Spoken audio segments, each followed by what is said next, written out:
चलते रहना पड़ता है। वो वरदराज की कहानी याद है ना आपको, क्या हुआ था उनके साथ? गुरुजी ने उन्हें निकाल दिया था। क्यों? क्योंकि वो पढ़ लिख नहीं पाते थे। उन्होंने कहा कि जाओ अपने पिता की मदद करो, पढ़ाई लिखाई तुम्हारे बस की बात नहीं है। क्या वरदराज ऐसा किया? नहीं। गुरुजी की आज्ञा पाकर वो निकला तो सही, लेकिन रास्ते में से ही लौट आया, है ना?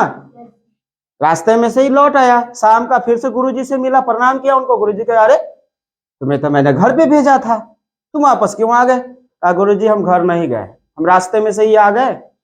हाँ, जब मुझे अब घर नहीं जाना है। कहा क्यों? तो मुझे पढ़ना है। तो गुरुजी ने पूछा ऐसा तुम्हारे साथ हुआ क्या जो तुम वापस आ गए?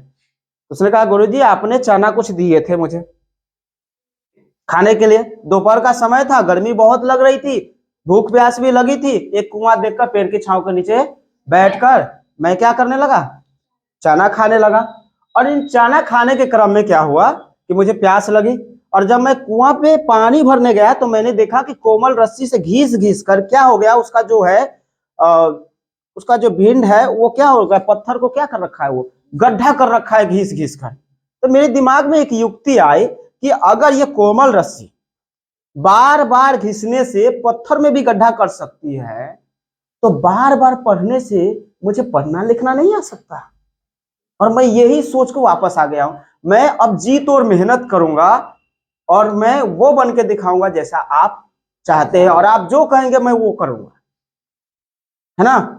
अब से मैं कभी पढ़ाई को अनदेखा नहीं करूंगा, किसी भी प्रश्न को हल करने से नहीं डरूंगा, हमेशा उसका डट कर सामना करूंगा, है ना? गुरुजी ने कहा कि चलो ऐसी बात कर रहे हो तो एक मौका देना चाहिए।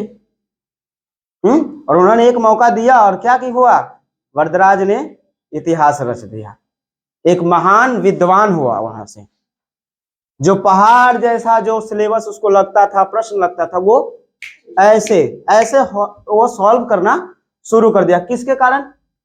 अपनी आत्मविश्वास के कारण, अपनी अथक प्रयासों के कारण, है ना? तो एक विद्यार्थी अपने जीवन में बदलाव ला सकता है तो वो है उसका अथक विश्वास, और अपने ऊपर पूर्ण विश्वास और अथक प्रयास।